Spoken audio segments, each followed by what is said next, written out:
Okay, honey, I'm all done. Mom smiled and handed me the mirror.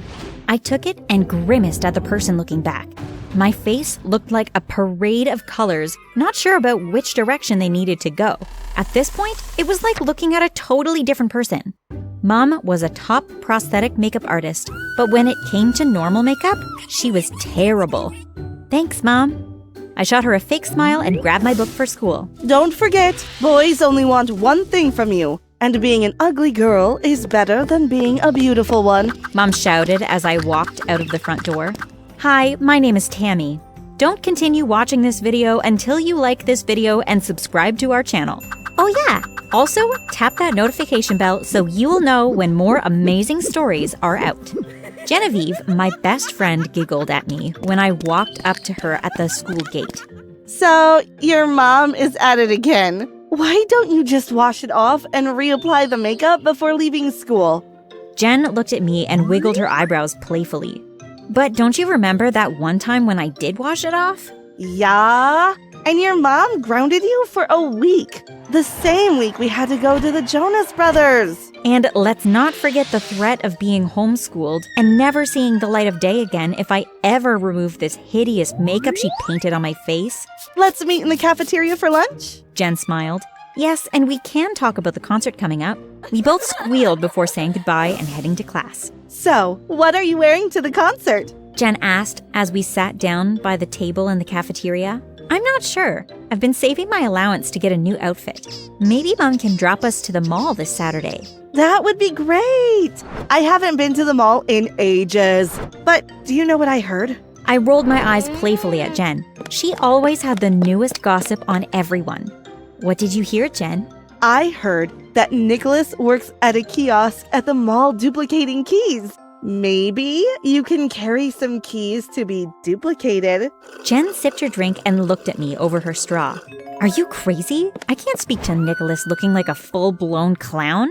Had Jen lost her marbles? How was I going to walk up to the cutest guy in school looking like something from a 5-year-old's coloring book? That Saturday at the mall, it was my dumb luck that Mom decided to stay with us while we shopped. I mean, how was I supposed to talk to Nicholas if all she kept preaching to me was, boys are only after one thing? Just then, I heard a notification on my phone. I checked it. It was Jen. Nicholas's kiosk is right outside the store. I'll keep your mom busy. Go. I quickly glanced at Jen, who smiled at me before returning her attention to Mom. Did I feel insecure about my makeup? Yes. But at some point, I needed to get over that, right? Mrs. Adams, what do you think about this top for the concert? You know that you have immaculate taste. I slipped out of the store and quickly removed one of my keys from its ring as I walked towards Nicholas. Hey, it's Tammy, right? We're in art class together. He knows my name. He knows my name, I sang in my head. Hi, yes, I'm Tammy. And you're Nicholas, correct? He smiled and nodded. What can I do for you today? I handed him the key. He took it and began to work. Are you going to the Jonas Brothers concert next Saturday? Of course. They are my favorite band of all time.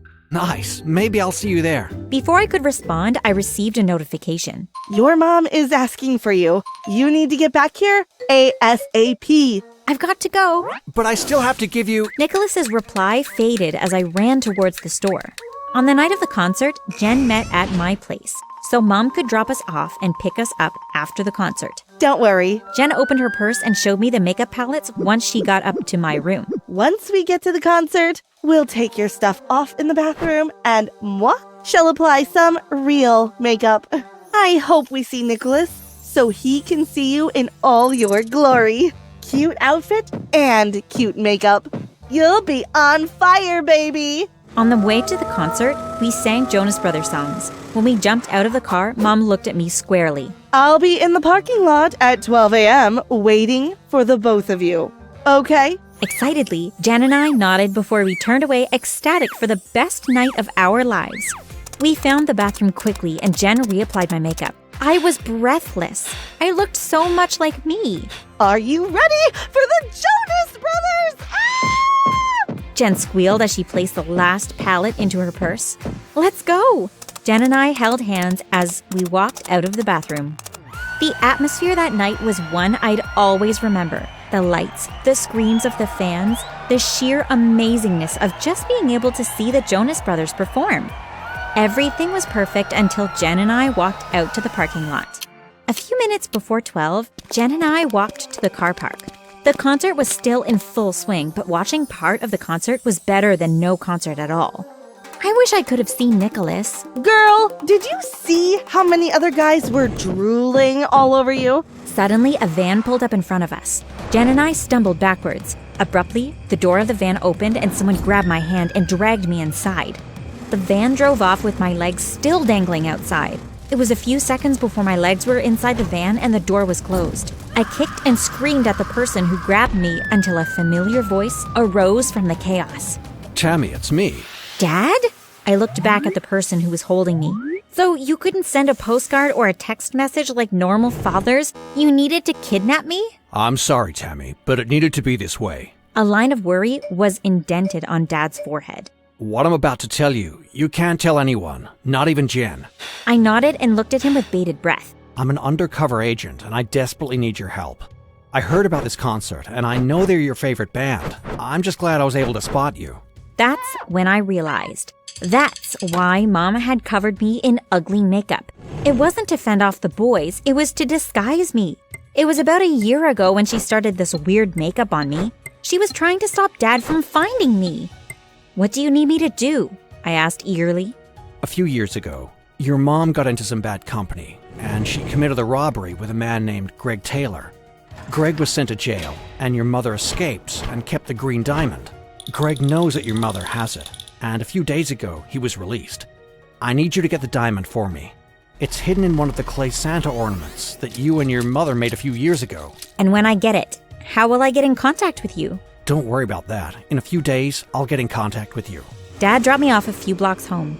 I jumped out of the van and he looked at me. Your mother can't know about this. I'm not sure if she has been in contact with Greg. I nodded and headed home.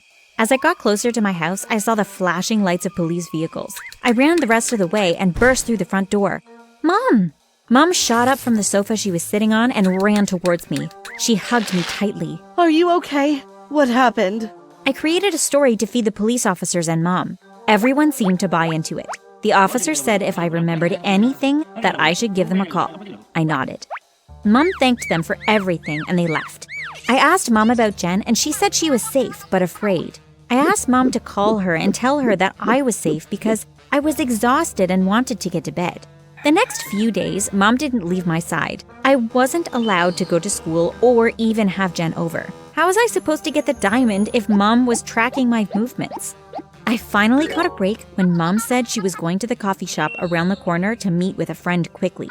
She told me to lock all the doors and windows.